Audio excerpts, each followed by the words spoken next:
My name is Beth Miller, and I'm the Executive Director of the Creative Education Foundation. At CEF, we believe that everyone is creative, and we believe everyone can learn to be more creative. Your participation in celebrating this week shows that you also believe in creativity, and I hope you believe in its ability to change the world.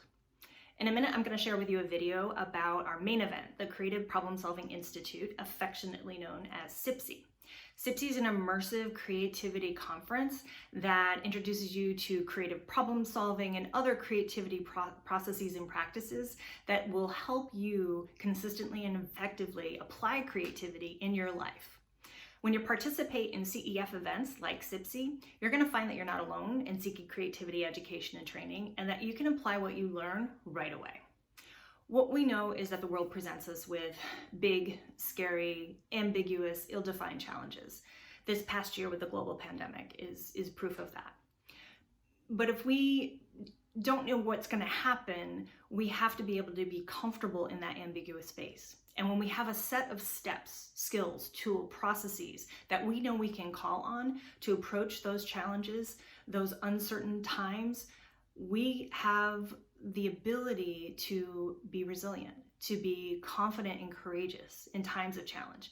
In fact, we can even take challenges and turn them into opportunities. This is what we can teach you how to do from your own knowledge and your own experience with creative problem solving and other creativity tools and skills. So the next video is going to tell you about our Creative Problem Solving Institute, or CPSI, conference.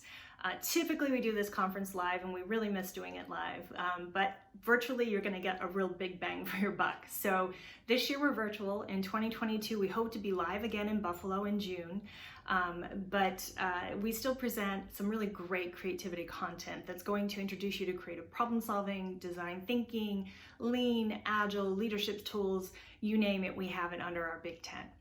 So think about how when you step away to take a minute to really step back and be creative and think about how you might solve a problem. How does that change things? How does that give you breathing room? When you attend CPSI, when you invest in your creativity education, you learn how to step out of the day-to-day and take the time to be creative and create new solutions that move you to new places in your life. So stay tuned, and I'll be right back.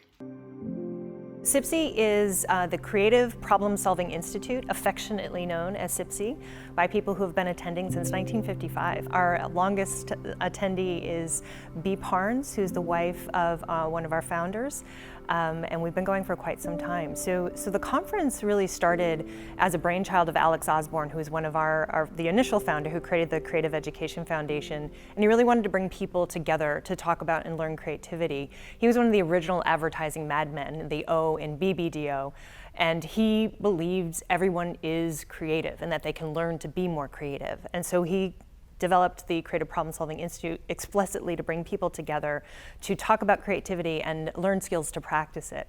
Since that time, it has evolved. We have a process called the Creative Problem Solving Process, and it is an explicit way of teaching people how to both diverge or brainstorm on ideas, but then also converge and bring them together. So it's like driving a car. You need the gas pedal and the brake, not at the same time, but in alternation. And so that's basically the Reader's Digest version of the process, kind of unlocking all those great ideas and then bringing them together in such a way that you can have something actionable that leads to innovation.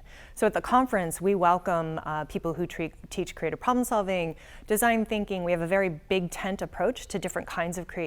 And we have experts from all around the world who come in to teach people how to unlock their creativity with explicit processes and skills and tools that they want to use in their lives, whether it be at work or at home or in their personal lives. And we find that there's often a lot of overlap, that people will come because it's a business thing that they're doing. They're trying to work with their team better, and they often get something really personal out of it, some personal development, and vice versa. People may come because they were just seeking and they were looking for something different to do, and they find that they can really apply the principles that they learn here to have a better workplace or a better family life. So it's a little bit of everything, but the thrust is really explicit skills you can do to unlock your natural creativity and apply it in the way that you need it applied in your life.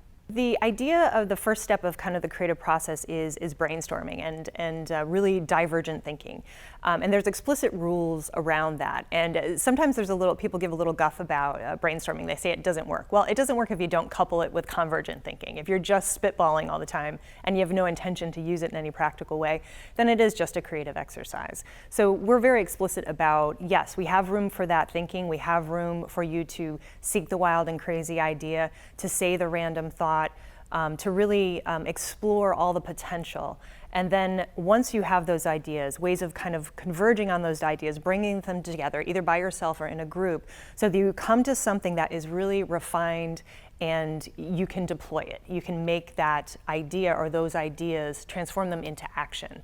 And the end product of that, in many cases, is an innovation, whether that is a thing that is made that is innovative or a way of attacking a problem that is innovative.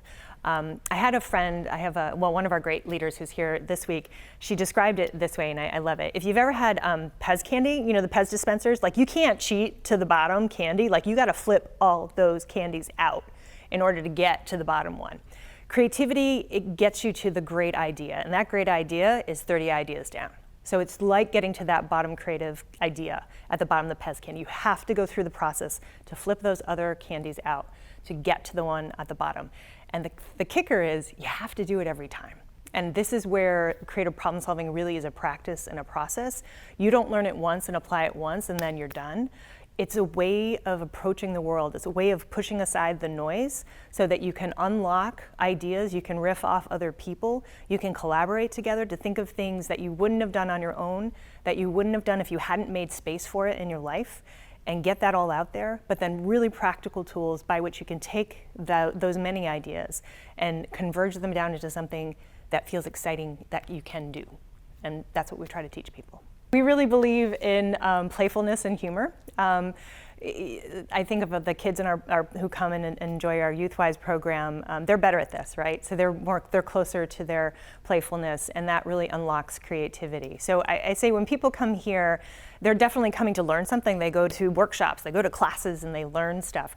But they also learn things in different ways, which I think disrupts how we look at wisdom, how we look at training.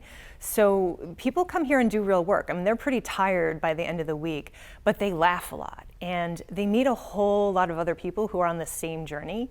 And that is, you kind of find that you're not alone, that you're seeking something, you're seeking to do more with your life.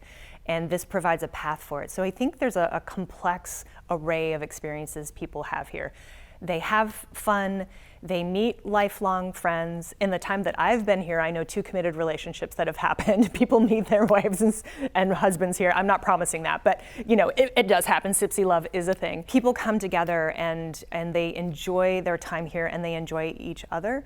And I think they find that kind of enjoyment and fun and playfulness gives people access to kind of untapped depths in themselves. It kind of gives them permission to be vulnerable and ask that question, is it time for me to change my job? Is it time for me to write that book? Is it time for me to think bigger in my life? And the environment we create here, which is playful, but it's also serious. And that is what is fostered. I had a favorite professor who once said to me, if you've made them laugh, you've made them listen. There is a lot of laughter here. We do, improv comedy is a big part of what we do. There's a connection you make with a person when you're using humor in all the best ways, right? It's not sarcasm, it's not meant to diminish, but if you're using a callback or a laugh to kind of say like, I see you, you see me, you get that connection with them, and it opens up the opportunity to collaborate. You're already in it together.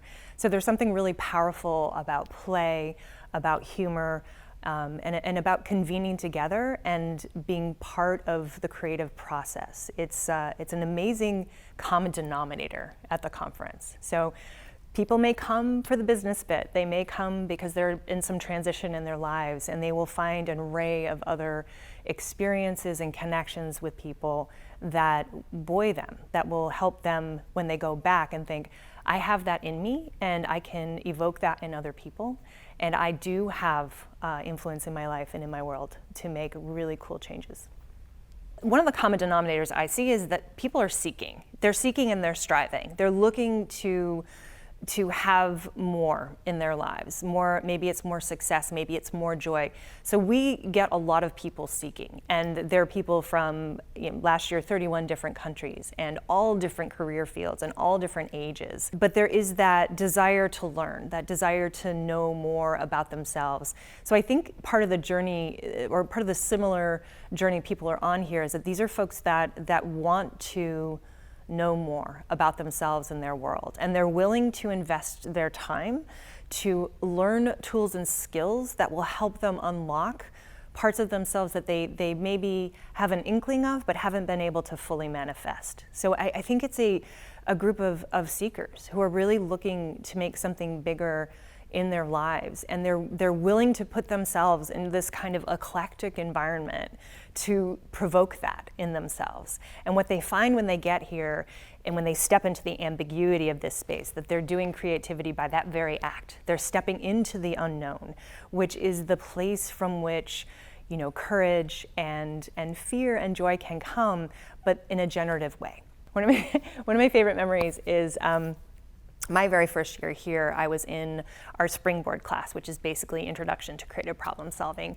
And so I was taking that class, and there was a gentleman in the class, and he was a C-suite corporate guy from a local company. He was lovely, but he, came to the first day, like, to conference buttoned up. He's got a suit on, and as we're going through the day, like every day, the next day the tie was loosened. The next day, no tie on. The next day, he wasn't wearing his jacket, and by the end, he's just wearing his casual jeans and a regular shirt. And I saw this kind of physical manifestation of him kind of relaxing into what he was learning and kind of getting unbuttoned in a way, literally, so that he could he was taking things in, and it was shifting the way he was dressing, literally, but also the way he was kind of settled into himself. He just seemed kind of more relaxed by the end. And so that's a very kind of specific physical description, but I thought it was an amazing kind of manifestation of what I think a lot of people go through here. There are people that have been coming for 10, 15, 30 years. Bea Parnes will be here. This is more than 60 times she's been to this conference. And so there's some people who are really, this is coming home for them. This is the oasis. This is where they come to recharge. They know about it. SIPSI is something that they regard with affection. And then there are people who are new to it, and they make this discovery like, wow, I'm not alone. I'm not alone on this journey. I'm not crazy for wanting more. I'm not crazy for wanting to take this big step. I'm not crazy for going to this thing. This is a thing that people do, and I'm with them, and I have this partnership. So there's a community that's created here. And I will caution, I don't want it to feel like it's a tribe or anything. I mean, people have that feeling like, oh, I found my tribe, and that's cool, but it's really important that we bring this out into the world. And what I want to see happen with this organization is not that we retreat into this world of creativity, which is exclusionary. I don't want that. I want to see people come to this world and say, oh, I can make this manifest in myself, and then I can bring it out. Right? I can go back to my life with my office mates who didn't come to this conference, and I can share some things that I learned, and we can communicate better. Even if they don't get it, I can just start enacting some of the things I've learned, and things will naturally shift. And they have that ability to go back into the world. So I don't want people just to uncover their creativity. I want them to uncover their creative leadership. For a long time, we didn't do themes, and I really felt like we needed a unifying concept or idea that was playful, but also could give people a way to focus when they come here, because a lot gets stirred up. And so having kind of a pole star to kind of contextualize the experiences and feelings that they're having is really critical. So Unexpected really celebrates the importance of ambiguity. And negotiating ambiguity, and this will come up a lot this week. The unexpected is going to happen all the time. We face the unexpected. I was talking to my coworker about the fire marshal coming twice today, and that was unexpected. But you have to be able to deal with that, right? So we run into unexpected things in our lives that may be epic or small, and being able to stand in the face of the unexpected and find a path through that is a critical component of what creative problem-solving skills can give you. It is a guarantee that there will be surprises in life that are pleasant or unpleasant, and how you show up in the face of that, what you can draw on to be strong in that moment, is critical. And we learn and we stumble along the way. But if you can be still in a moment of chaos or disruption, if you can stand in front of it and say, how do I move through this? And you're like, you know what I can do? I can observe, or I can call someone in to discuss this, or this requires some creative problem solving or brainstorming, or this means I just need to go to action. When you can face the unexpected with a bunch of tools or strategies to move through that, it changes how you deal with future unexpected events or anxiety. If you move through it already, if you practice creative problem solving, you know you've got that tool bag, you know that you can do it. And that's when you start getting into perseverance, right? So the people who have persevered and gone through really challenging things to rise above, you don't do that once. Like, you persevere through lots of things. And you'll hear these amazing stories of people just roadblock after roadblock. And the people that really can face the ambiguity and the unexpected, they're like, okay, roadblock, I'm going around. And they find a way. We can all find that way. It doesn't mean it's pretty. Sometimes when you face really challenging, unexpected things, it's sloppy. Courage is sloppy. It's got a runny nose and bleary eyes. But it's moving through that. That is the courage. It's not a pretty thing, but it's the thing that brings you to solution or just knowing who you are. So we're celebrating kind of unexpected, and we're going to evoke moments of unexpected activities. I should share with you the notes from the planning meetings because they're pretty hilarious. There may or may not be a shark on a tether at some point. But just surprising people with the unexpected to kind of echo that larger journey of facing ambiguity. So in the small ways of introducing the unexpected, we're going to jostle people out of all the things buzzing in their heads of the real life so that they can, in a safe way, be invited into negotiating ambiguity. And that becomes the skill that they can use the big moments. It's very hard for us to take the time to step away from all the things that we have to do. Families and work responsibilities and all of that. It is so hard to step away and just take that time. But that step back, even though it feels like you're losing time or it's a pause you can't afford, it can generally be the thing that unlocks the stuck place that allows you to zoom forward afterwards. And I made a conscious effort to walk my own talk with that. And last weekend, even though it was the weekend before SIPSI, which is a very busy time, I told my friends if they threw a writer's retreat at my other friend's retreat center that I would go. And they said, well, it's this weekend. And it was very tempting for me to say, I have too much to do. But I've been trying to write a book for some time. And I made myself go on this retreat because I made promises to friends. And I took that time out. And I wrote the introduction and started all the chapters, and I'm ready to go. And I've got someone who's interested in publishing. So by taking that time out, I was able to embrace my own creative life and jump ahead. And who knows where that will end up, but it was important for me to make that commitment, and it unstuck me.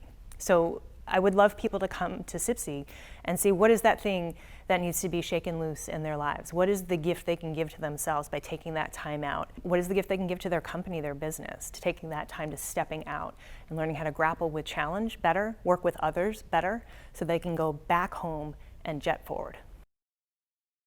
Oh, we can't wait to get back to doing SIPSI live and in person and seeing each other and seeing all of you. But in the meantime, we have an exciting virtual opportunity for you. So from June 7th to 24th this year, 3 full weeks, we'll present Virtual SIPSI 2021. Our theme this year is Grow, and I invite you to grow into your creative potential by joining us. Your participation in this event will give you 25% off registration to SIPSI, providing you with access to more than 40 interactive creativity, innovation, and leadership workshops with world-class creativity professionals and instructors. These inspiring workshops will teach you tools and skills that you can apply right away to your personal and professional life. You're going to meet and work with people like you who seek to be more creative in all aspects of their lives to prepare themselves for an uncertain but exciting tomorrow. So we're happy to offer a 25% off our 90-minute creative problem-solving workshop called Being Creative on Purpose on May 5th. If you don't have time to come to SIPSI for the full 3 weeks, you can join us for just 90 minutes to get an introduction to creative problem solving. This workshop will introduce you to the fundamentals of our priority process called creative problem solving. And again, you'll be able to use tools and skills you learn right away as soon as you get out of the class. So I encourage you to start your creativity leadership journey with the Creative Education Foundation and creative problem solving, because it is the foundational process from which all creativity disciplines have evolved. So join us at SIPSI, or come and learn how to be more creative on purpose and see how confident, capable, and creative you can be. For more information, you can email us at contact@creativeeducationfoundation.org or go to our website at www.creativeeducationfoundation.org.